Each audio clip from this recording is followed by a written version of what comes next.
All right, folks, welcome back. We're keeping in the realm of teaching people how to fucking thrive in their own lives. The last one was real estate, and this one we're going into the bush with Rob Swain, the founder of the Primal Hunting Company. Company created what this year, buddy? Yeah, it was actually created September of last year after my wife's event. That's kind of when I decided that, you know what, it's time for me to pull the trigger and create something that I enjoy and make a living off of it. So here we are today. That's so cool, buddy. For someone who left policing somewhat knowing the shit show that I don't know, being surrounded by bad guys is like. I know nothing about being a corrections officer for 13 years with Corrections Canada. So yeah, Rob's a correctional officer. Been doing that for 13 years across the country. And I think it's so fucking cool that you're doing something different outside of the matrix that so many cops, and I'm guessing corrections is not much different. Yeah, I hear you. I find nature to kind of get me out of that and find my balance again. So it's really good for me to get out into the bush because, as you know, law enforcement and especially corrections can be a dark atmosphere. So I like to break it up and get out into nature, and I find that is my solitude. Oh, it's fucking awesome. And the beginning, it was like, got to do a podcast about hunting. And then uh, you've dived into other things like living in the bush off of like lighters and a couple of pieces of wood and a knife and an axe. Right. We'll get more into that, but like you're like surviving in the outdoors for days on end in the freezing cold, building tents out of fucking tarps, and it's really cool to watch, man. Like, in a non-gay way, it fucking turns me on. I think it's so cool. It's awesome, man. I love to see it. I appreciate that. Yeah, it's been a journey, like you know, but I don't think your viewers know. I grew up in suburbs of Toronto. I grew up in Whitby, Ontario. I was just, a normal kid, played hockey, lacrosse, rugby. Didn't really have any outdoor experience.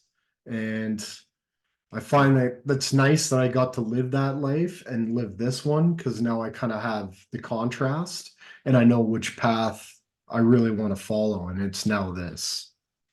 Never go back, eh? No, no, it No. was actually funny. Somebody was asking me the other day if I'd ever moved back to Toronto. I said, no, not even if they paid me. No, it's just No. not going to happen. They could make you in charge of all prisons but if you had to work in Toronto, you'd be like, nope, I'm gonna go to the I'd just woods. quit. I'd quit. Yeah. Oh, I love it. So you know what? Actually, yeah, before we get into hunting and shit, you were from Whitby, which for we got listeners across the country and some from the US. So it's like basically outside of Toronto. So you went from Toronto-ish to deep into the woods where like do you even have cell service out there? Yeah, we do, but I have to stand in the window right there, and that's the only one that we get it in. Otherwise, it's got to be, FaceTime audio or something like that. So, and we don't have a landline. We have no use for it. So, Uh, I love it. So for those of you who don't know Rob, and when you say we, uh, who's your wife, Rob? my wife's Sarah Swain. Yeah, so if you haven't followed Sarah and you're part of this community, I don't know, I don't know, you're living under a rock or something, but yeah, the Rob and Sarah Swain are a huge part of our lives. The Rob is actually probably our one of our biggest ambassadors. Fucking, he represents the logo just fine. I love it. It suits you so good, especially being a guy who's living in the woods. But yeah, so you and Sarah, you lived out in Ontario near Toronto, Whitby. What the heck happened? Why are you now living probably where we all should live in Alberta? Yeah, so Sarah and I actually met in Toronto. She was my boss's boss. So this is when I was trying to get into law enforcement. I was doing all these bullshit security jobs. And one of them was I was working at Sears arresting shoplifters. So Sarah You was say actually, Sears? yeah, Sears Canada. Sears, holy Yeah, fuck. yeah. We're going back now. I don't even think they exist anymore. They gone. They gone. Yeah. Yeah. So she was my district manager, I believe, for loss prevention. So we met a couple times in the office, and then things kind of sparked up, and we started dating. Huh. Uh, her boss made me transfer out of her district Oh yeah. for HR reasons. Yeah, it was a little bit of a kerfuffle there, but we HR figured it reasons. out. Good for And you. yeah, So at one point, you both wanted to get in law enforcement at the same time, I guess. I know I've heard yeah. Sarah talk So about that. yeah, Sarah actually took police foundations. She was, I think, the semester before me. We never met each other. So we ended up meeting later on down the road. And yeah, so we started dating, and I was applying to different agencies. And the first one that popped up with Corrections Canada, they offered me a posting. Um, they said to me, would you be willing to go to the prairie region for just a year? I said, yeah, okay, fine. Like I'm 24, it's a good opportunity. Let's go see the country. Let's see what it's all about. So yeah, we made a huge transition. We left Toronto. We were actually in a Scarborough condo by Scarborough Town Center. Oh, So we yeah. packed up her 500 square foot box, and Sarah hit the road, and I did my training in Abbotsford, BC for 4 months. So at that point, we ended up we landed in Edmonton. We had a little rental there. We stayed in the rental about 6 months, and then we bought our first home in Fort Saskatchewan. So it was big change, big moves. Where's Fort Saskatchewan? Oh, sorry, it's just I'd say it's Obviously, probably it's Saskatchewan. no, 15 minutes north of Edmonton, Oh, that Alberta. just threw me off. I'm like, what the fuck? Wait a second here. My geography's fucked. Yeah, it's actually one of the first postings for the Northwest Mounted Police, which turned into the RCMP down the road. So they have some big military fort there. It's kind of cool, but it's small town, right? Like I think when we moved there, it was like 12,000 people, and then by the time we left, it was like 25,000. So you can see the expansion. But yeah, we moved out here. We knew nobody, and we started basically a new life. I started my new job, and I remember as a recruit, we all got pulled into the warden's office for a meet and greet. And she says, "Who are you? Which one of you guys are from Ontario?" And like six of us put our hands up. She says, "I have some bad news for you guys." She says, "They told you 1 year, but it's gonna probably be more like five." So yeah, I had to They go knew. home and break the news to Sarah that this was one probably not just a temporary thing, but that's how it started. Holy shit. Yeah. So I can only imagine. I've only ever dropped off guys to the, what would you call it? Medium security between like the jails where they go five or less, right? Is that what it is? What is it that you have to be convicted of time wise to go to Fed? Yeah, so it's 2 years plus a day. You go federal time, 2 years less a day, it's provincial time. Okay, yeah. So I've only ever, other than walking in, you got to put your gun in the little box. You bring guys in, you're like, holy fuck, this is a nightmare. And then I leave. That's it. What the Yeah. fuck is it like having to babysit these animals? Um, so right now I'm actually in a medium, which is better, but I'll get into why it's getting worse due to our current Yeah. government. Yeah. Um, but I did start in a max and started at Edmonton Max, and that prison is, I'd say, probably the worst prison in all of Canada. So I was exposed to a lot quickly. So yeah, it was challenging to just dive right into that, but eventually you find your groove, and the amount of incidents that you see and respond to, you just get more and more experience, and you get better and better at your job. So I kind of like the fast and furious approach. I think newer recruits, they should start in a max. I think they should do at least 2 years and then venture off, right? I don't know what the logistics for that would be, but that's my personal opinion. Got more energy, you're less jaded. Um, if it's anything like Well, policing, right? I don't, who knows, right? Like, is it like the movies where like guys are getting shanked and like each gang has their own area and fucking you can't sit at a table unless you fucking, massage a guy's shoulders or weird shit like that?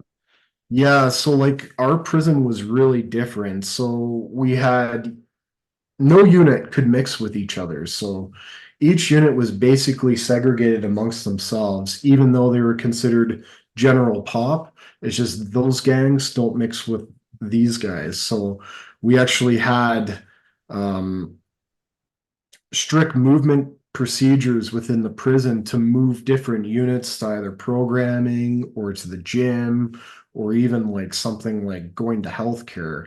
We'd have to have armed guys up in a catwalk looking at the courtyard to say it's clear, and then that unit or that individual from that unit moved to their area, and then we clear it, and then it's free for another guy to go in.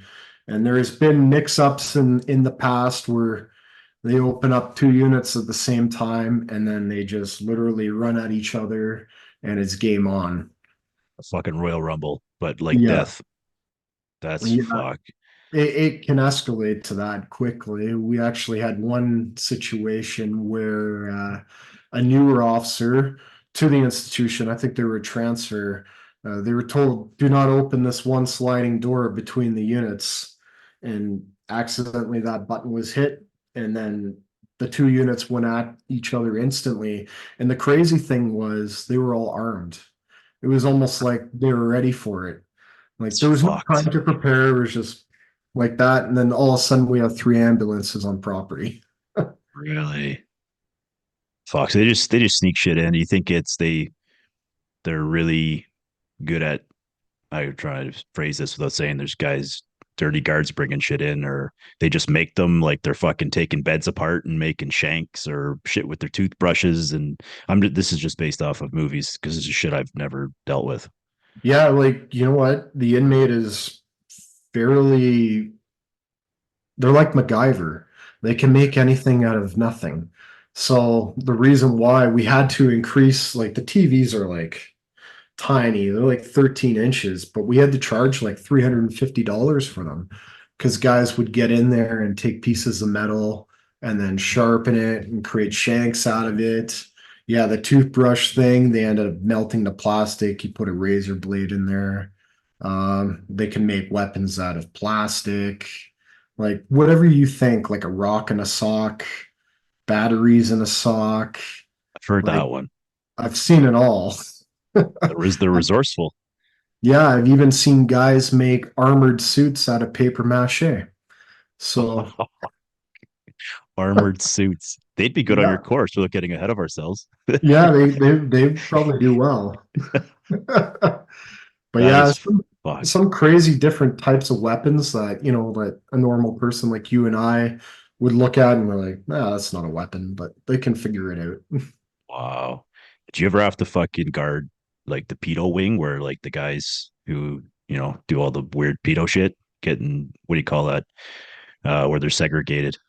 Well, Well, well, it'd be called like they'd be like PC, like yeah, protective that custody. That's what it is. protective custody. But the thing is, uh, PC kind of encompasses everything. Yeah, we did have more of a unit where sex offenders would reside, but they're pretty much everywhere in any PC unit nowadays. Oh So, yeah. like, as guys that need protection from gangs or guys that have dropped their colors, they go in a PC unit and they just kind of all mingle together.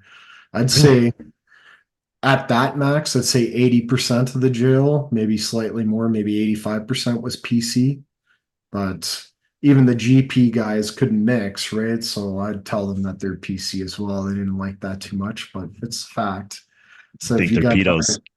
yeah, I said if you guys can't mix with those guys, then yeah, you're PC. So you just sit in your own room or jail cell and that's it? You're just on your own all the time? Or do the While I'm pedos get to mix together? while I'm working, Yeah. or are you talking about the inmates? Like the inmates. So if you're like I just think pedos should just be fucking executed. So I just always wonder, like, what's it like, for them? They're sitting in their cell. Like, why can't that new guy hit the button for that cell by accident and then they just go kill him? Again, that's just my own. fantasy, Yeah, well, right? that's more like SEG. So on the units, they would actually have free movement. So there would be like rec times, or we call it rec on the range. They'd come out and play cards. There was gym, but normally between 8 and 4 it was work. So if you didn't work, you stayed in your cell, kind of deal. In SEG, you're more or less, well, we used to call it SEG. Now they call it a structured intervention unit, um, which is no longer segregation, but those guys would probably stay in their cell for about 22 hours a day. They'd get an hour rec, and then they'd get like an hour to make phone calls and have a shower at the end of the night. So there, it was far more restrictive movement, and I predominantly worked in SEG. So Okay. yeah. Fuck. When you look at some of these evil fucks, do you ever find like there's just nothing there? Like some of these guys you can't rehabilitate. They're just so far gone and evil and, insert a word. Yeah, 100%. Some Yeah. guys you look in the eyes and they're just black. Really. And then do you ever see somewhere you're like, man, I can tell you regret whatever you did, like, they've grown up or maybe they fucking killed someone and they're like 18 or 19. And at that point, most dudes are still immature and stupid anyways. Right. But I'm sure there's got to be some guys with regret, you know? Yeah, yeah, like you can tell the guys that have remorse for some of the crimes they've done, and you actually will see if a few take accountability for their actions. Those guys you'll see be a little more successful. They're able to cascade down the system. I've seen them even get to minimum, right? So, like the institution I'm at now, I'd say 40% of those guys I had in a max. So they all recognize me, they all know me. There's a bit of a rapport there, but you can kind of see how they're working their way down into minimum and they have changed their ways a little bit. I find That's as good. they get older, they get a little wiser. When they're younger, they're just full of piss and vinegar and they have something to prove, right? And it's hard time for them. So they figure out, you know what? I got to live here. These guys have to work here. Let's just be respectful, and it's a better environment when they get to that point. But a lot of guys got to learn that. Hard way. So you said the current, I don't know how you phrased it, the way the government is today and how lenient they are.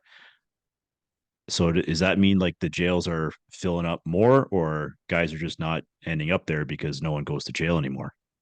Well, no, we're full. We're very full. The issue is stemming now where they're starting to underwrite security classifications. So just say you're a maximum security inmate, but the medium has programs for your correctional program. They will underwrite you to medium to send you to a medium institution to do these programs. And the problem is now our mediums are starting to become a little more dangerous, more like a max, right? So since I actually started there right in the middle of all the nonsense, but since 2020 to now, I can see a huge increase in violence in the institutions to the point where like we've even had air ambulances show up to the medium now. So that system's not working. And they also abolished segregation because they deemed it unconstitutional. So that's also causing more issues with the population, especially for the guys that they need to get out of population because A, they have too much debts, somebody's got a hit on them, all these different things. And it's very difficult for us to transfer them into the structured intervention unit. You have a long criteria and almost everybody doesn't meet it. So there's really nowhere to keep a population safe now. So the violence is just continuing to increase. So it's like the streets. The jails are just like the streets. Pretty much, yeah. It's probably worse because Oh the yeah. consequences are far less, right? Yeah. So once you're already in there, if you're, you know, I'm guessing so I'm guessing it's murderers, rapists, guys who do like carjackings, robberies. There's probably other shit too, Well, obviously. yeah, the murderers, yeah, there is a stipulation that if you do murder somebody, you have to do 2 years in a max. So Okay. that's hands down what it is. It also depends on your criminal history and your level of violence as well. So just say you're in the remand awaiting sentencing and there was a bunch of incidents you're involved in, fights or stabbings, your security level score will go higher. And then when they pen place you, which we call it when they come from the provincial system to the federal, it's called pen placement. And then they'll look at your scores and then dictate which institution you'll go to. Do you find there's a level of cockiness with guys in prison now, knowing who our leader is of the country? And I mean, case in point, would they even care or be aware of when they drop the mandatory minimums for gun crimes or well, violent crimes with guns? I hadn't really heard any of them talking about it. No. They're more cocky now because the level of enforcement that we can have on them in the institutions is far less. Like it's mostly just monetary stuff. Very little violence ends up turning into a criminal charge. So it's mostly just institutional charges. So I think they laugh more at that. Um, and There's no say one in there that. Sorry, go ahead, buddy. Yeah, saying that like a lot of guys that are already in the federal system are doing long periods of time anyway. They Like I don't give a think the fuck. average is 5 to 8, but a large portion are also indeterminate sentences, which are life sentences. Yeah, so someone who's doing 10, if they assault someone or fucking whatever, even aggravated, what are they going to do another year? They probably don't even give a fuck. I very rarely see the RCMP come in and criminally charge somebody after an assault. Um, if serious bodily injury has been determined, they may lay a charge, but even that is rare, right? It's difficult. Like a prison is difficult. Like you go into a cell, there's no cameras. You have 8 guys go into a cell and then they all walk out together. It's like, well, who did it? Yeah. Really? You Good take luck with that that to interview. court, they'll just throw it out, Oh, right? 100%. I could just imagine trying to interview one fucking person with the amount of rules and They're not gonna stipulations talk. on. Yeah, No, they're not fuck gonna no. talk.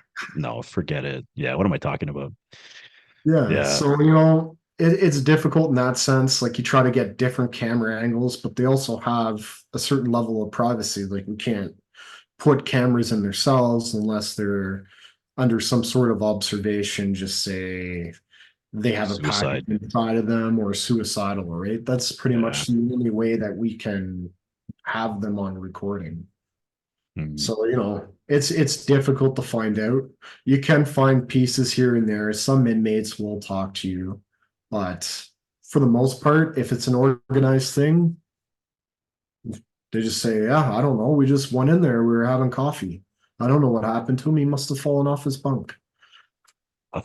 Yeah, for sure.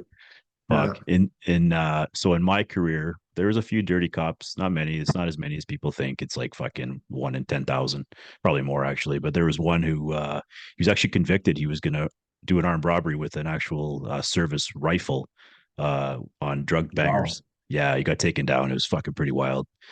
Any wild shit like that ever happened in your career? Have you heard of where a guard gets taken out for being on the wrong side? Yeah, in my personal experience, I've never seen it myself. I've heard stories of other institutions where, a guy was bringing in drugs or something like that. It's usually something fairly small.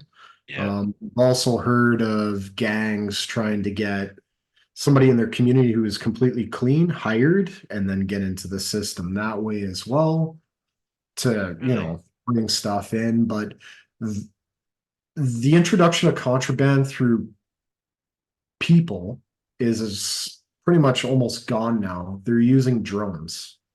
So, Drones. yep, they buy a drone at, I don't know, Walmart, Canadian Tire. They put a bunch of drugs in a package, they tape it up, and they just fly it over the jail and drop it. Like a fucking Yeah, it's like an wow. airdrop. Yeah, Yeah. Holy. Well, yeah, you know what, man? It's like you said, they're resourceful. They could like if these guys could put their mind to inventing something cool, like and not shooting each other, fucking be amazing. yeah. Well, like the But higher ups in most of these criminal organizations, they're smart people. They know what they're doing. And that's also the reason why they're not in prison, right? They they're have all their entrepreneurs. backing. Yeah, they're entrepreneurs that don't pay taxes. Man, it's actually wow. I got my mind thinking. Fucking carbon tax. Fuck you, Trudeau. Yeah, That it's guy. ridiculous. It's so But fucked. the drones, they're just wild now. We have detectors, but they don't always work. And when a package gets dropped, just say during rec, we could have 550 inmates out. So they just grab the package, they all huddle up, everybody gets something, and then they just scatter, So gone. even if you saw it, you're not. If there's 500 dudes in a on the grounds, so like, are the guards going out there anyways? Like, you're like, fuck it, just let them smoke the weed or do the crack or heroin, whatever they're doing. Well, we are going after them. We try to isolate, contain, control the situation as quickly as possible, and then pat downs, and then if we have grounds to strip searching. But it's difficult, right? By the time we get notification and get assets on the ground, it's probably too late. That's the thing. It happens so fast, and we're directly beside a major highway, which doesn't help. Truck pulls over the side of the highway. The drone comes out of the bed of the truck, flies to the institution, drops the package off, and they have these things so advanced now, you don't even have to fly them. You just put on a flight path, and it just comes right back to you and lands in your truck, and you peel off you go. Put the tonneau cover Amazing. back, nobody can see the drone, you're gone. Like, good luck. Like, even for me to call the RCMP because we have a liaison that we deal with, by the time they get there, it's like 10-15 minutes. They're gone. You guys have drug dogs Yeah, we do. Yep. like on site? Yep. That's cool. Yeah, That's cool. they're good. They're a good tool to use, and I prefer to use them rather than manual searching now with Oh, different types of fuck. drugs that we have. It's just dangerous. Oh, dude, needles. Success rate too. Like, I remember when I was training Rooks, my police dog, fucking they find 90, like, I want to say close to 100. Well, a dog that's actually doing it, in service, didn't miss anything on their quals, right? They're fucking bang on every time. It's that obvious for them, right? But you're right, like strip searching, like, there's nothing, if you're listening and most of you have not strip searched someone, it's the most disgusting thing you can ever. It's fucking gross. Like, it's not. It's just. It's so gross. Like, for them, for you, for everybody. It's like, fuck, man. It's disgusting. It's a terrible situation. It's a fucking dirt. That's exactly it. Well said. It's fucked. Yeah, it's a weird thing, right? But It, it's necessary, especially in my line of work, right? Like oh, especially. we got to strip a guy leaving the institution, say he's got to go to the hospital. We got to strip him coming back. We got to look for handcuff keys. We got to look for assortment of different things. Yeah, and the pressure too. I know that not everyone's perfect. Some solid coppers have missed small things, and then you fucking see a guy doing something in his cells and people are mad. How'd you miss that? It's fucking, it's easy to miss things when these guys are clever as fuck. Yeah, well, when they do it for a living, right? Yeah. It's difficult to detect everything. You can do the best you can, but like even in the clothing, when you search the clothing, they could have secret compartments sewn in. You wouldn't even feel it.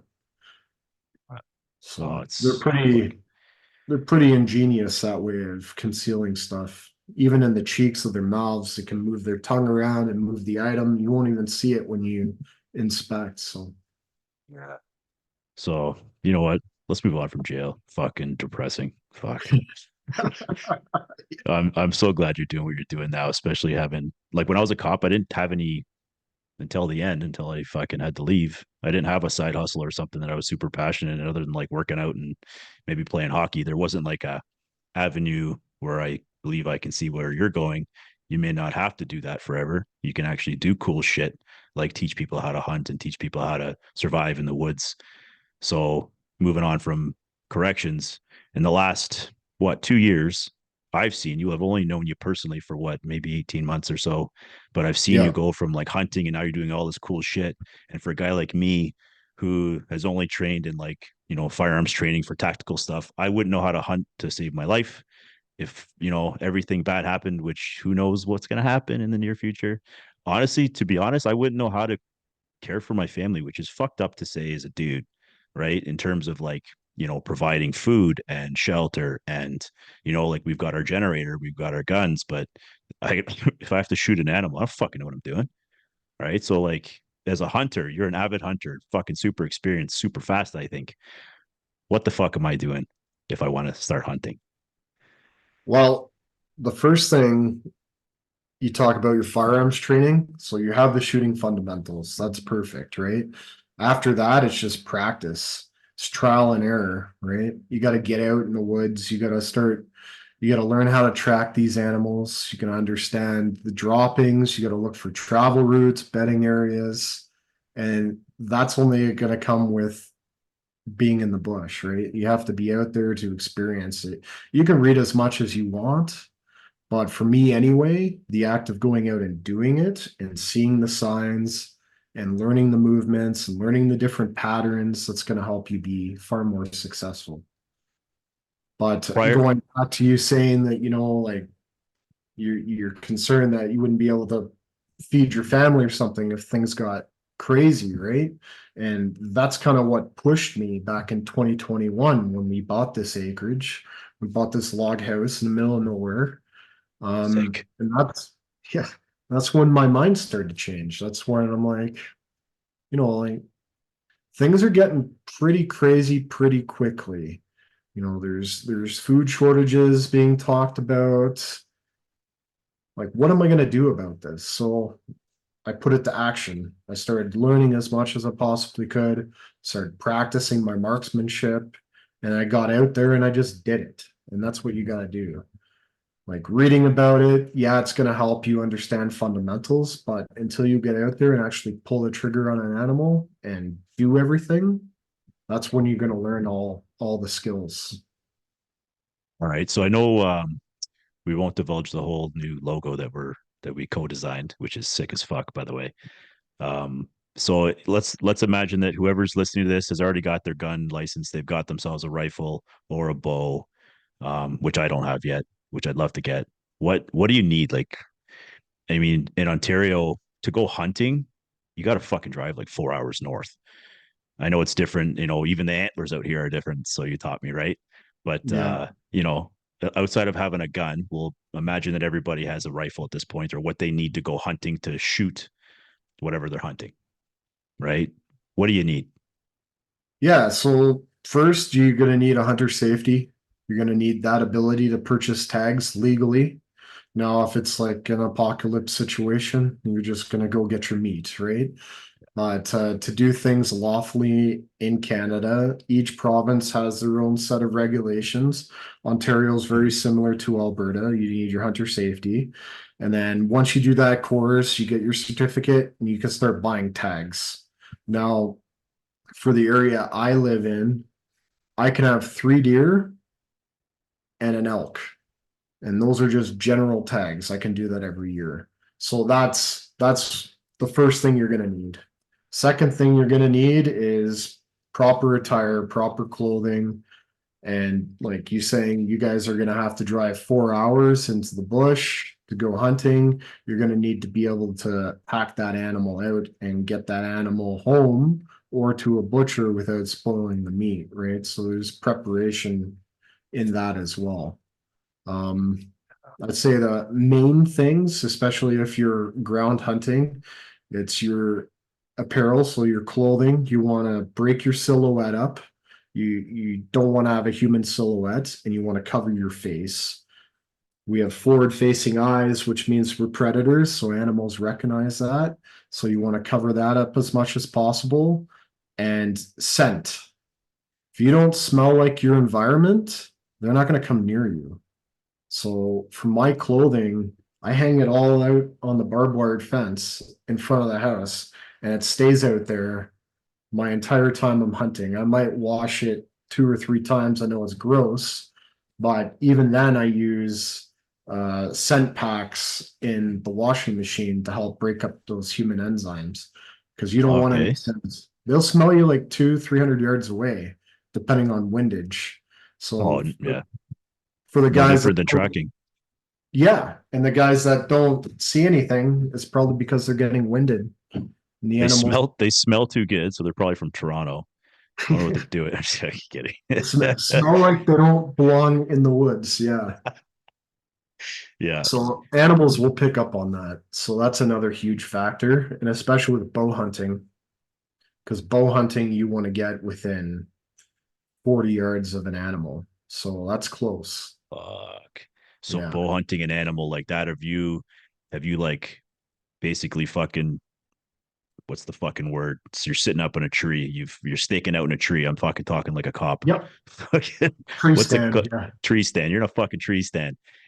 Is it you wait till the guy comes or the animal walks by it, or are you like walking as slow as you can, trying to find it, and then once you see it, you fucking just like bed down and hope for the best, or are you basically like tree standing, fucking waiting?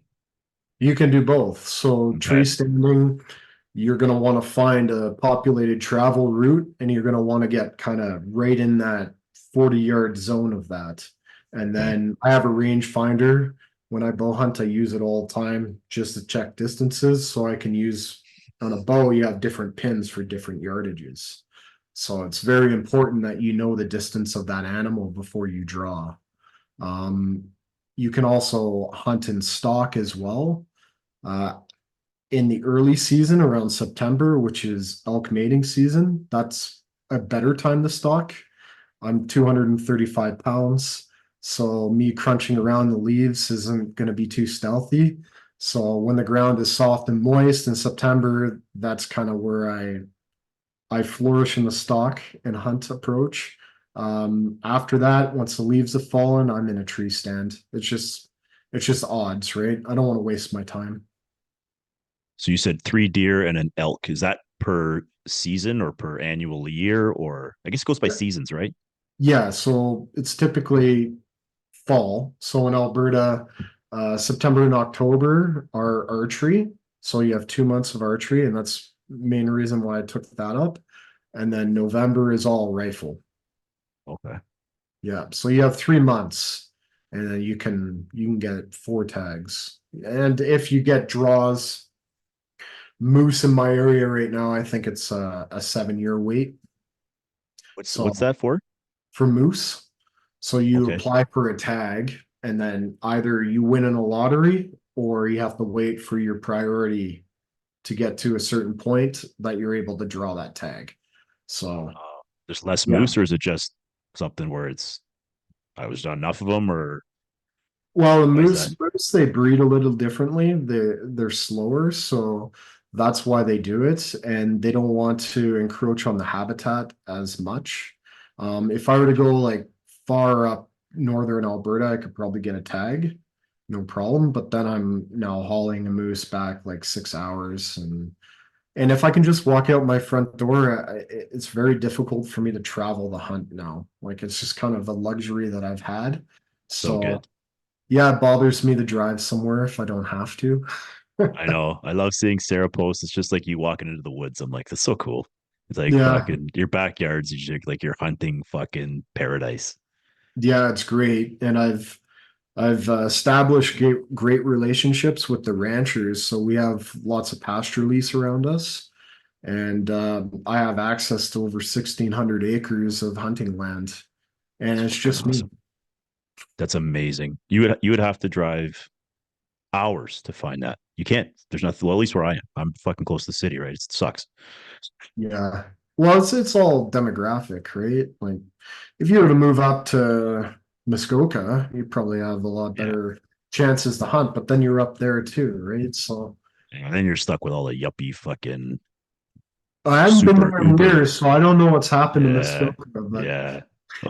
Well, the lake lesbians, I'm not talking about you. Okay. It's fucking, it's the fucking ones where their boat houses are 14 times the size of my house. oh wow. Oh, dude, Yeah. it's crazy. My grandparents had a Well, cottage in Manette, which is just outside of or just not far from Lake Rosso. And it was like a cottage where it's fucking a rectangle. You have a heated wood stove. It smells like a cottage. I didn't grow up in this fancy shit. no, but that's what a cottage should be, in my opinion. A But hundred percent, 100%. It's actually a funny story. So for someone like me who's never shot an animal outside of I shall tell you a story. It's sort of funny. It's sort of sad, but sort of funny. So Mazda Miata smokes a fucking deer. This is like 2006. I'm very rookie, still like 20, probably 22, 21, 22. And I got to put this fucking deer down. And it was like not a baby deer, but baby enough of a fucking deer, right? And everyone's crying, and I'm like, holy fuck, I'm way too pussy to do this. So I grabbed the blanket out off of like one of the person's cars that was there, and I cover the fucking deer. And some fucking idiot says, "I'm a hunter. Shoot it in the heart." I'm like, okay, what the fuck do I know? I'm a fucking dumb young cop. I have no idea, right? So when you're putting a deer down, you're supposed to shoot it in the head or behind the neck or something, right? No, I shoot it in the fucking heart and watch this poor thing fucking suffer. It was the worst fucking thing I ever had to do. It was terrible. So Oh for yeah. like, yeah, oh, man, like I'm an animal lover, but now I'm to the point now where if I have to provide for my family, I better fucking learn how to do it. Is there like I don't know if this was something for you or if you read like Cam Haynes's book, it's not like you're shooting animals and you're like, yeah, fucking right. Let's fucking kill animals for sport. This is fun, right? It's an emotional thing the way he writes about it. And I don't know what it's like for you. My experience was completely different. It was just putting an animal down, right? Is there something where people like me who want to get into hunting, it's like a mental break you got to get through? Yeah, it sucks and it still bothers me. Sometimes I well up a little bit. When I approach the animal, I always get down on my knees and pet it and thank nature for providing the food for my family. You have to respect the animal that's given its life to you. So a lot of people think hunters are like, oh, we just want to go out and kill things, but no, they're actually pretty compassionate people that care about animals and the habitat and nature. So yeah, it's a solemn experience, but I also know that if that deer had to feed its family and it had the means to kill me, it would too. It's just part of the So cycle. true. Yeah. Circle of life. It's so true. That's such a fucking good answer. Cause yeah, I've never, you know, yeah, fuck, I don't even know that was such a good answer. I almost started to fucking well up. Holy shit. Right. But no, it's something I think a lot of people would have to get past. And, like Jen's talked about it, I've talked about it. I'm like, I can absolutely go hunting, but I need to learn how, number one. But I'm at the point now where I'm like, I would have to get past that mental block. And even if, getting an animal in your sights, it's got to be a different feeling. Right. I think I could shoot a human, no problem, before an animal, a bad human, Yeah. obviously. Yeah, for the human situation, it's probably an act of aggression that they're either Yeah. bestowing on you or your family. So it's an easy decision. Um, One piece of advice when you do have an animal in your sights, if it doesn't feel right, don't pull the trigger. It's good. You have to be ready and you want to take that life, it sounds weird to say, but as efficiently as possible and with the least amount of pain. So as hunters, we do actually aim for the heart. And we actually will try to disable the heart or we'll try to blow out both lungs. And that will give a fairly merciful death. It's usually over in a couple of seconds. I've seen deer that I've shot drop immediately. I've seen them run like 20, 30 yards before, but that's just pretty much dead running. It's just the nerves.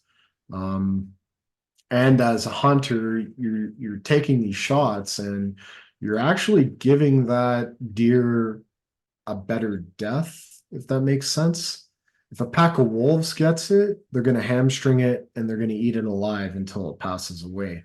Like nature's pretty cruel. So a death by a hunter is probably one of the better ways to go in the animal kingdom. Do you see that video of you brought that up about the wolves? It was I don't know if it was a moose or an elk or what the fuck it was, but they had it surrounded It for a was in the matter of water, hours. right? Yeah, that Yeah, was I think fucked. But yeah, exactly that what you was just said, like well, yeah. that poor animal, if someone you could just put it down from 100 yards out, and that animal was probably tortured to death. Yep. Awful, Yeah. awful, sad shit, right? Nature is pretty wild, man. Like it's savage out there. Yeah.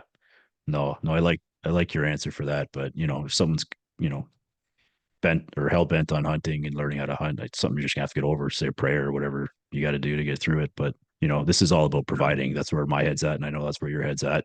off Mike, you talked about you had 3 freezers full of food, right? Yeah. Like that's the reward of it all. Yeah, an animal had to lose its life, but it could have lost its life this winter to wolves or cougars or coyotes, right? The bears are asleep, but it's possible. The bears are waking up now though. So, but if if you're not going to hunt that animal, there's predators out there that will. So, Yeah. I think it's better in my freezer, in my opinion. No, for sure. When you go out into the mountains, are you armed all the time? Yeah, so anytime I leave my house, I have a firearm on me Yeah, every just time. for whatever, right? You've seen those videos of, I think he was in like fucking Japan or something, or I think the dude was at least fucking Japanese or something, where the bear comes flying by him and he actually like fucking kicks it away down the fucking cliff of the mountain. Oh I've seen it wow. a few. Oh yeah, he gets attacked by a fucking bear. Yeah. And that's the thing with so I just bought a new gun. It's my bush gun. I bought a Yeah, 45-70 lever action. it's Now it's a beautiful. large caliber. It will put a grizzly bear down in one shot. No, So yeah, I'm using 405 grain rounds. So they're quite beefy. But the thing is, when you're walking through thick bush, you could have a grizzly sow with two cubs just lying right in there, and then you spook each other, and it's fear aggression. So she charges you immediately because she thinks that you're going to go after her cubs. yeah. So it's I'd rather have it. I carry bear spray as well. The rifle is a good backup, but if I can utilize the bear spray, just say a grizzly gets really close to me, he's kind of curious and kind of pops my comfort zone, I'll give him a little blast of OC, and if things escalate, then I can transition to my rifle. But I'd rather have it and not need it than need it and not have it. Fuck yeah. Yeah. Was it judged by 6 and carried by 12? Right. Yeah, That's yeah, more of a police thing. But yeah. But I want to come home right at the end of the day. So fucking right, you do. I don't Right. bring it out there in hopes or anticipation to kill something, but it's there if I need it. It's just a Yeah. tool. And that's kind of the disconnect people have with firearms. And the whole ban situation bothers me because this is the way of life for me. So, like, you wouldn't be a contractor and show up to a housing build without your tools, right? I'm not going to go into the woods without mine. It's just that's how you have to look at it. It's a tool. I'm glad you brought that up. How, like, as a hunter who owns guns, how do the fuck, like, I know what you said it bothers you, but how does that make you feel? Like, does, like, when Trudeau goes on his stupid fucking rants, clueless rants, like, does you feel like a criminal? Like, he's making you sound like a criminal to the average fucking Toronto yuppie fucking clueless person who doesn't know anything about guns or crime or anything really. But, everyone paints the hunter, you know, with this brush. Well, he's basing that on people that don't have the knowledge. So he's hoping that people don't understand the gun rules. Like there's tons of rules I have to follow to be a lawful gun owner. As a criminal, there's zero. Like True. it'd be actually, well, I can't buy a handgun anymore, but it would be easier for me to go downtown Calgary, buy a handgun, and just walk away. Like Yeah. prior to that, you purchase your handgun, you wait for your ATT. It could be a week, it could be a month. You have all that money now sitting in the store waiting for your certificate, right? Yeah. And we all know the statistics from legal gun owners are violence from us is almost non-existent. That's, And all these firearms in question are coming across the border undocumented, well, illegal. yeah. For big So time. It's probably yeah, close to 100%. it bothers me, and I feel threatened by it because it he could take something that I use to feed my family with, right? So that's a huge thing. And they talk about firearms. Well, look at the knife attack that just happened in Australia. Like, and working in a prison, like anything can be used as a weapon. Like if a human wants to kill another human, they'll find a way. And that's the best, or not the best part. The biggest point is once a human's decided to hurt another human, they're already breaking laws. What's the fucking additional gun charge? They don't give a fuck.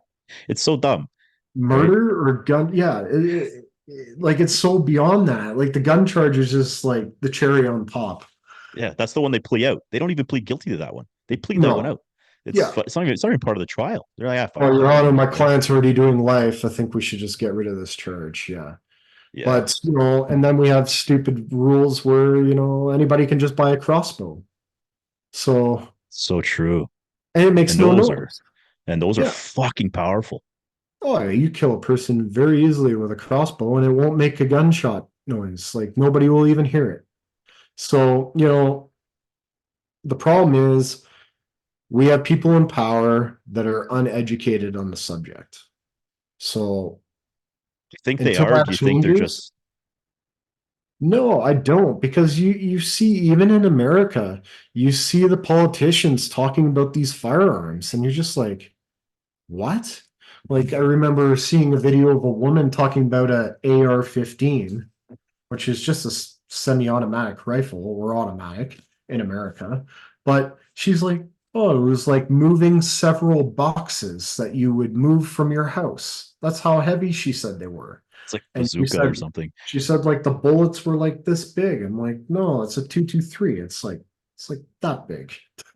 Yeah, that's the problem. I truly think that they know exactly what they're fucking saying, but they know that they can get away with it because they're politicians and the leaders get to do whatever they want, carte blanche, right?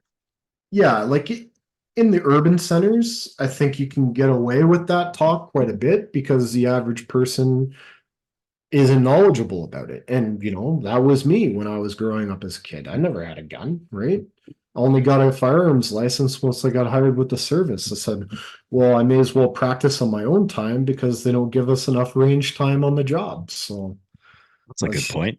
yeah. So I'm like, well, if I'm going to use this and I may have to take a life, I better be good with it. So that Yeah. that was just me taking on that responsibility, right? But until you own a firearm or until you actually know the firearm laws, like you'll look at it and be like, yeah, like there's really not much you can change, really. No, no. In terms of laws, actually, so you primarily hunt on your own land. I don't know if you know the answer to this. I don't know the answer to this. For me to go into the woods, say on crown land, or let's just use crown land because I'm guessing I can't go walking around crown land with a fucking rifle just in case I get attacked by a bear, can I? Yeah, you can. I can. Yep. If it's crown land, 100% you can have a gun on Okay. you. Okay. If So it's a maybe national park or a provincial park, no. yes. Okay. That's what in my head. That's what I said. I did not fucking say that. I said crown land. But Yeah. yeah, so you got to be careful with where you are. So make sure, like after you've heard us talk about walking around with guns everywhere, it's not where you're going to get yourself in fucking trouble. No, no. Yeah, and look at your laws too, right? Each province will have different stipulations. Like I can't go to Banff with my 4570. Like it's not going to fly. They're going to call the TAC team on me. But if I go just east of that, I'm now in Crown Land and nobody even cares, right?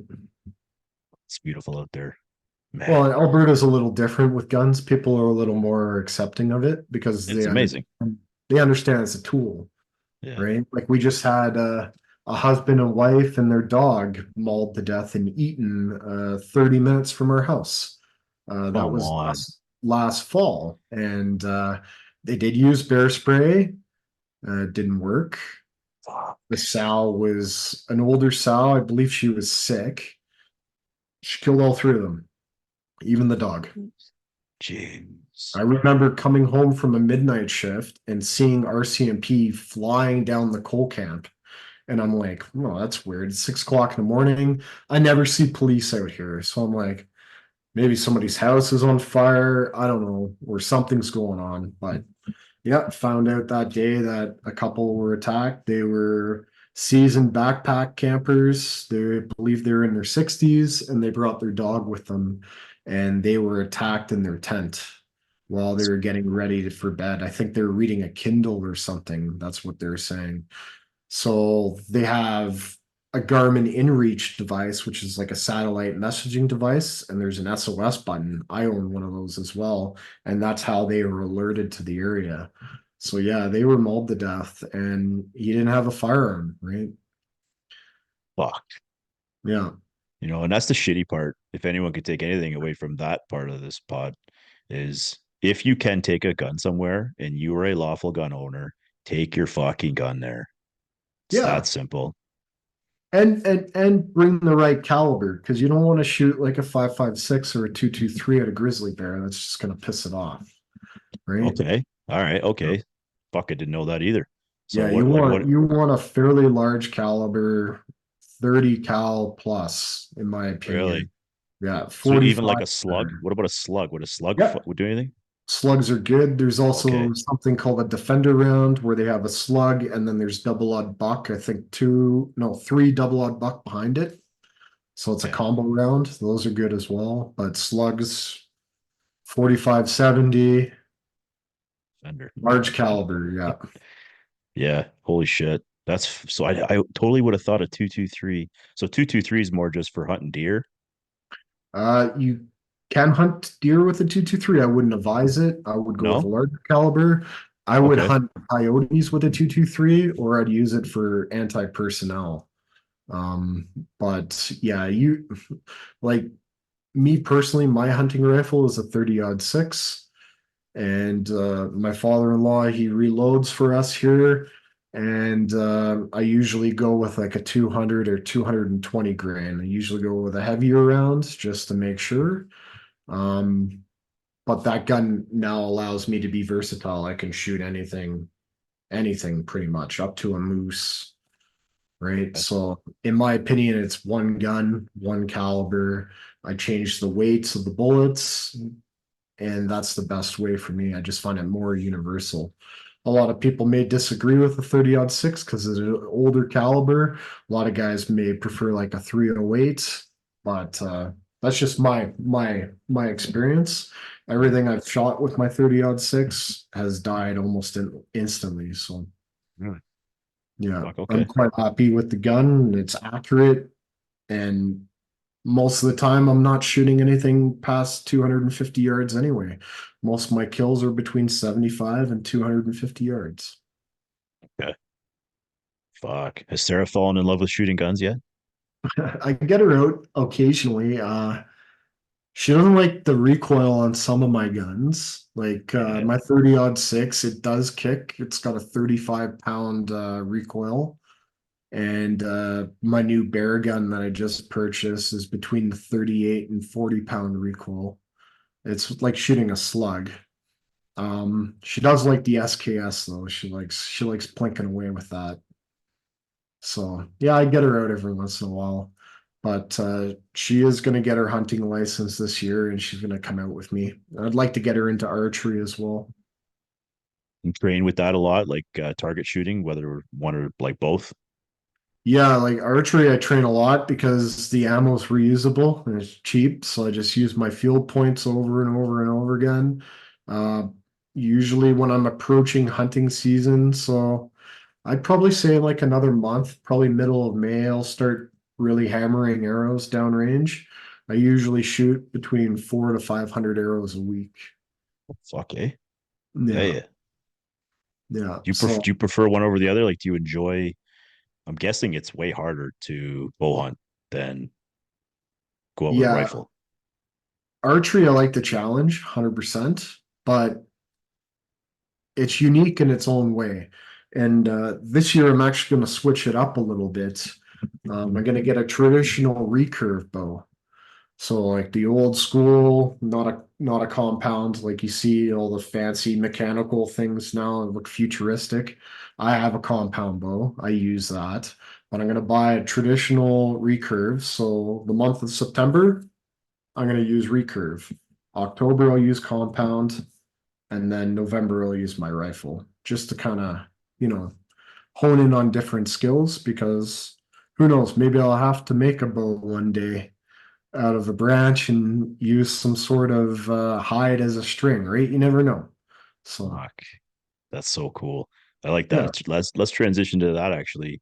So you've gotten pretty experienced in hunting in the mountains, and then you went on a survival course. I hope that's what it's called, survival course at some point. Like what?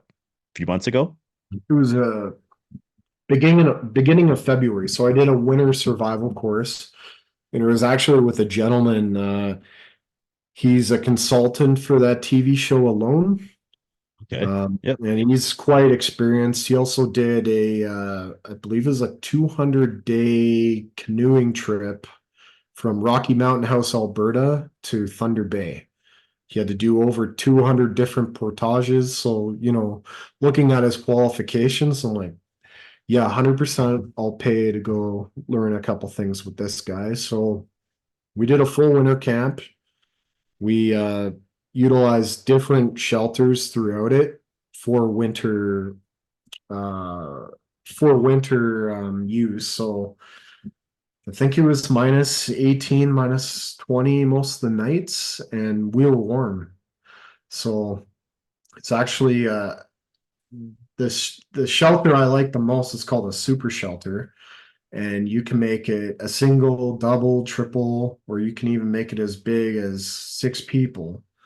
And it utilizes twigs. So you look for either, young willows or young poplars, and you basically make your tent frame. And then you get like a breathable nylon or parachute, throw that over. It has to be breathable. And then you put a poly tarp over top of that. And you put your fire about 1.5 paces away, very close.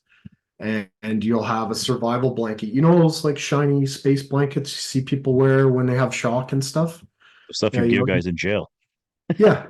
So yeah, you use that and you put that behind you. And what that does now is reflect the infrared heat from your fire back down on your body. And it'll start to heat your shelter up, and it'll actually create a greenhouse effect. And you'll see the poly start to bubble out this way. And I just ran a course in April. It was the 5th, 6th, 7th. And the first night, it was like 32 fucking degrees in this thing. It was so hot. Too hot. I was starting to panic. I was taking all my shit off. I'm in there basically boxers. I got my winter sleeping bag in the friggin' corner. I was like, I don't even need this thing. And then eventually it started to regulate, right? But when you first get that fire going, that's why I recommend maybe getting it going 45 minutes before you get into it. But we were pretty bagged, and it was like 8:30 at night, so we just wanted to call her a night. But yeah, it's unbelievable how warm those things will get. I actually had Sarah sleep one night with us out there, so she built up the courage to come out, and I built a double for us, and she said it was probably one of the most comfortable sleeps she's ever had camping. It's amazing. That's Yeah. amazing. So the course you took, you said it was like minus 18. So during the day, you're obviously not in your tent, or you're just like more learning shit, how to Yeah, survive off of. we're building tools, gathering resources, cutting firewood. Like during the day, I'd probably get up to like -5, -7, but the humidity, and we don't get humidity out here, but it was like a fog that rolled in. There was apparently a huge forest fire that happened in BC, and then that smoke pushed and then caused like almost zero visibility fog. So everything had bloody ice crystals on it, and it was challenging, but I was happy we had that because now I know pretty much survive in pretty shitty conditions with the shelters we were building. But yeah, the firewood collection, that would take majority of your day because you're constantly burning wood and you're cutting it with a bow saw or a hand saw. Like there's no chainsaws. So you're hot. I was in a t-shirt. I think I was wearing this t-shirt outside, like still sweating. So you're like, So are you just finding shit that's fallen over, or do you have a saw, like a hand saw? yeah, we'll bring a bow saw. I have a collapsible little saw that folds up like a pocket knife, more or less. I use that mostly. But yeah, I'm looking for deadfall. I'm looking for good firewood. You don't want to be burning green stuff when you need heat. So we have poplar out here. It's not as popular in Ontario, but our poplar wood pretty much like you'll find it everywhere. They grow like weeds out here. They don't live very long and they dry out very fast. So You like to find trees that have now snapped and fallen onto another tree, so it's up off the ground, it's able to dry, and then you're just chopping those things up into like 2.5, 3 foot lengths for your trench fire. And then your smaller fire, your cooking fire, you're gathering small twigs to get that going so you can boil your water or your snow. So, like it's weird.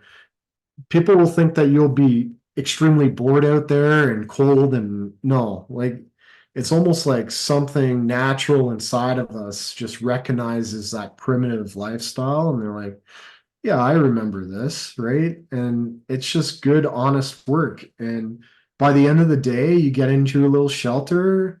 It could be like 8:30, and you're like, yeah, that was a good day. It's dark out now. It's time to go sleep. So That's awesome. it's kind of weird how your rhythm changes. Yeah, I love the meals that you guys cook out there. I've never had one, but when I see them on Instagram, I'm like, holy fuck, that all looks so good. Yeah, I thought, that's mostly Sarah. So we started to do a lot of outdoor cooking. I started just doing the steaks, but she's like completely upped it to a new level where now we're baking bread on open fire. she's So making fucking bread. she made bread, man. It was Yeah, pretty cool. Yeah. And in we like were a just cast iron fucking tray or something, right? cast iron Dutch oven. Yeah. Dutch oven. That's what it is. Yeah. Yeah. Yeah. It's cool, right? So we're learning how to be completely self-sufficient in the woods. Like I think I think if I had like my critical items and my knife and my backpack, I think I could live out there for quite a long time. What are your critical items? Well, you're gonna want to have a kettle because you're gonna need something to boil water, especially in the summertime. If you're gonna get stagnant water, you have to make sure it's clean, so you're gonna boil the shit out of it. A knife. Knife is probably the number one thing you're gonna need in the survival situation. The stuff I could teach you to use with a knife and how to make different tools, like it's pretty much all you need. And then survival blanket and like a ferro rod, like those would be the critical items that I would bring, and probably a bow or a gun, right? If I had to live out there. But You have a, if you're just trying to survive, like if it's a survival situation, most people in Canada are rescued within 72 hours. So you don't need food. You can live really, like 30, like you and I would probably like 35, 40 days before we starved. really. Yeah. It's because we're husky. Because we're men. Well, it's not even that. Like even a No, skinny person, probably 30 days, no problem. really, Yeah, you need shelter, warmth, and water. really. Okay. After like a day and a half of no water, you'll start to deteriorate rapidly. So Do you have a those jump are bag that's ready to go, like pre-packed emergency? God, I'm reckon a jump bag like I'm back at work, like a bag that's ready to fucking go. like a go For bag. your go bag. Yeah, fucking go bag. Yeah. Yeah, and I'll touch a bit on that. Like, you know, you look at our geopolitical landscape and what could happen. It's possible. A lot of people are making these 72-hour go bags, but it's like, how many of them could even use it? How many of them have even used it to see if it works, right? Yeah. Like it's one thing to have those items. Yeah, that's great. You're ahead of the game, but you also want to field test them. You want to find your deficiencies because you don't want to find out when you need it. No, you fucking don't. Yeah. So, there's a lot of people that talk about their go bags and this and that. I'm like, well, have you taken it out? Have you spent tonight? Yeah. That's a fucking good point. I don't have a go bag and I don't know how to use one either.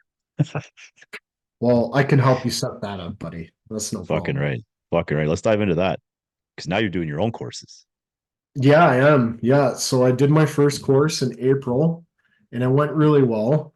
I only had one participant, so a lot of the dates didn't line up with people, but I found it was probably better because it was more intimate and I could kind of really see how the course I built panned out. and it worked out great. The guy had never done anything like this before, and by the time he left, he was completely confident that he could go out and do everything that we did. He was lighting fires from absolutely nothing, and he's never done that before. So he was building primitive tools and utilizing it. And one of the best compliments I received from him was after we did a big hike, because I try to show out resources and stuff. The next day, he was looking into the woods and he goes, now all I see is resources. I was like, perfect. So that's exactly what you want to do. You want to shift your mind, right? Because a lot of us just, oh, it's beautiful. It's a forest, right? But there's so many things in there that you can utilize just to survive. You can even utilize it if you're sick. Like if you have a cold, you can go out and get old man's beard right off the tree and make a tea, and it'll help you get better. It'll boost your immune system. It There's what? Sorry, lots old what's it man's called? beard. You Old ever man see that spirit. kind of green mossy stuff that just hangs off the branches? Yeah. Yeah, it's called old man's beard. And that's actually really good for your immune system. Holy shit. Yeah, and then spruce tip tea, you can just go get some spruce tips, make a tea out of it. It's like a huge source of vitamin C. So you can start to look and you like, you know what? I can use this for that. I can use this for this. I can use that to build a shelter. I can use this piece of wood for a tool. Like we're making tent pegs out of twigs and everything. Like all the tools you build on my course, they're all primitive and they're all by hand using your knife. So that's all you need. Yeah. Fuck, do you bring like what is it called? Parachute cord? Or do you just make your own cords? Like what do you do? So yeah, you can bring paracord. For shelters, I use twine because it's easy to bundle up and put in my bag, but you can also make natural cordage. So you could find some cattails and you just string it out and then you just basically make French braids and keep attaching it. So you can make natural cordage in the woods as well. Yeah. That's so cool. When you go out to survive, quote unquote, do you hunker down in one place and make like basically a home in the woods, or is it something where you're moving around a lot? Or is it just like in a 72-hour type thing where you need to be rescued? You find a place, hunker down, shelter in place, and live. Yeah, so if you want to be rescued, you hunker down and you stay in the same place. If you don't Yeah. want to be found, you want to keep moving. Okay. Yeah, I figured that So much, eh? yeah, so like in my course, I'm mostly teaching people how to survive, just say, because a lot of people backpack, camp, or hike in the mountains. Well, what if you get lost and now it's dark, right? You're gonna want to hunker down, so you're gonna have to make a camp, right? Yeah. So I teach people how to set that up. You can move. We actually had to move our shelters once because we had a huge thaw and the water was coming down. It was like a freaking river, man. It was brutal and it was pooling right in our fire pit and going right between the shelters. So I I saw that brought a picture. maul. Yeah, you saw Yeah. that. Yeah. So I Yeah. brought a 8 pound maul and I cut out a trench in the ice. I was like, oh, maybe I'll help pass the water, but no, buddy, the water just kept coming. So we ended up digging our tents out because they were frozen in the ice because we look for like little young poplars about this long and about that diameter, and then we spike them. And then we use a poplar branch about this big or trunk and about that as a baton as your hammer. Okay. So we hammer in holes and then we spike off the twigs for a shelter and jam them in there. And then I put ice around it so it freezes. And then I'll take a little bit of my water out of my water bottle and put it there so it freezes in the ice. So we had to Wow. break that all free. And then I was actually impressed because I've never picked one of these things up and moved it. Moved like a tent. Just picked it up, moved it to high ground, dug new holes, secured it into the ground, and we're good to go.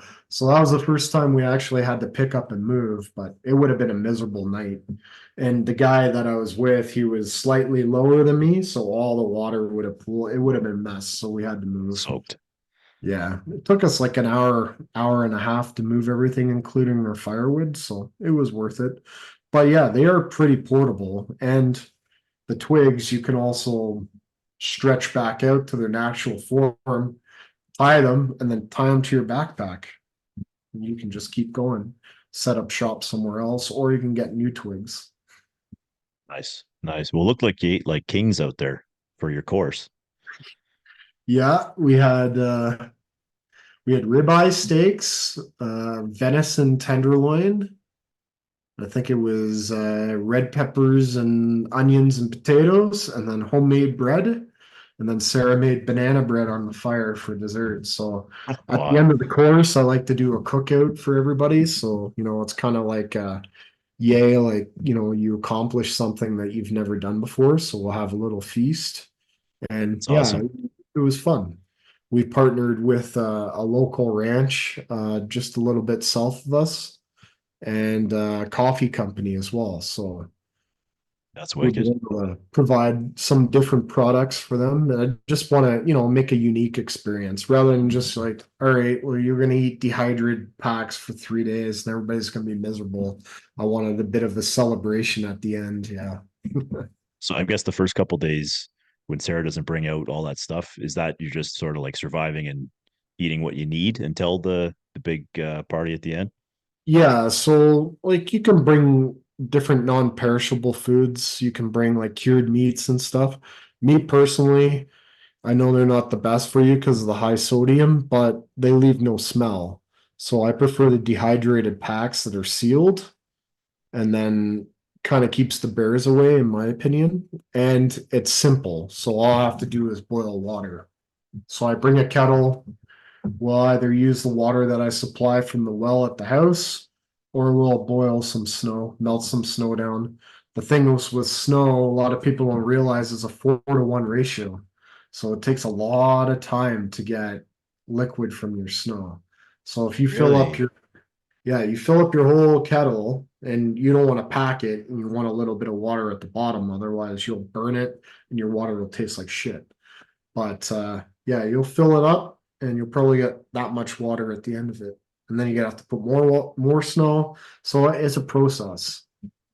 Fuck, I should have paid attention in school. Maybe that was something I learned. I didn't know that. So after you eat your steak dinner, do you have to like bury it or fucking like something like for the bears? After that one, did you like bring it back or what'd you do with that? Like the Well, leftovers? there was nothing left. We demolished the shit out of it. Like I don't think there was a crumb left.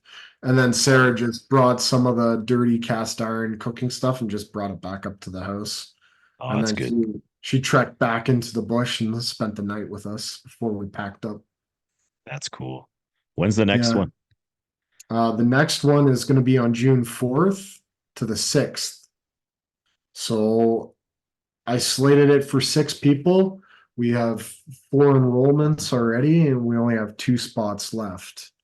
So Fucking I right. was trying to open it up for the MYM community as well, just in case they wanted to do Sarah's event and then come out and do my course since they're already flying out here. So if we ended up filling it to the 6, I might open 2 more extra spots just to kind of facilitate those people traveling out here, right? It's fucking awesome. That's awesome, man. Where can people get it details on that?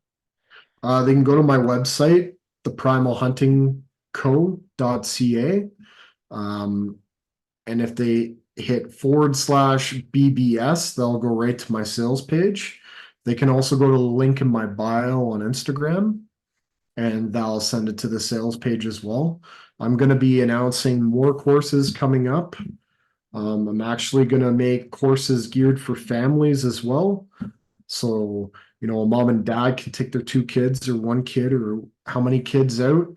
And maybe they have a 72-hour pack they want to bring. I can teach them how to use it. And it can be like a family team building experience where, each member of the family will be able to identify a role that they're good at. And then everybody can just work together as a team. That's Um, fucking super cool.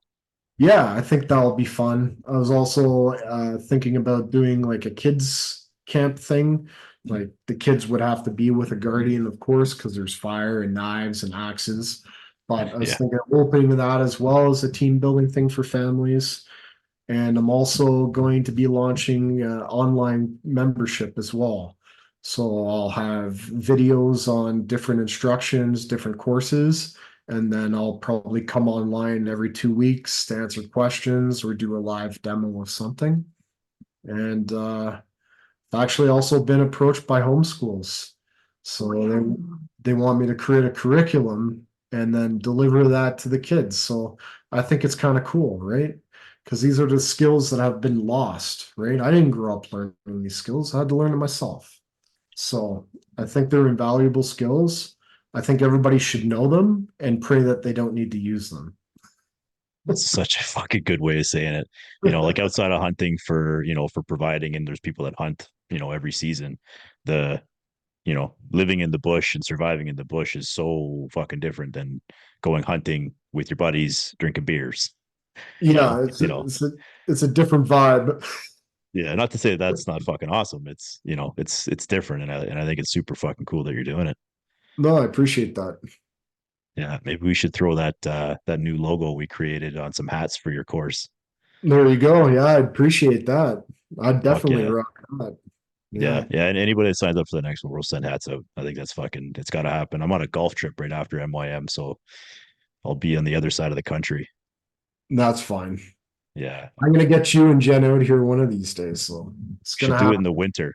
We'll do it in the Sure. winter when it's like February. super fucking cold.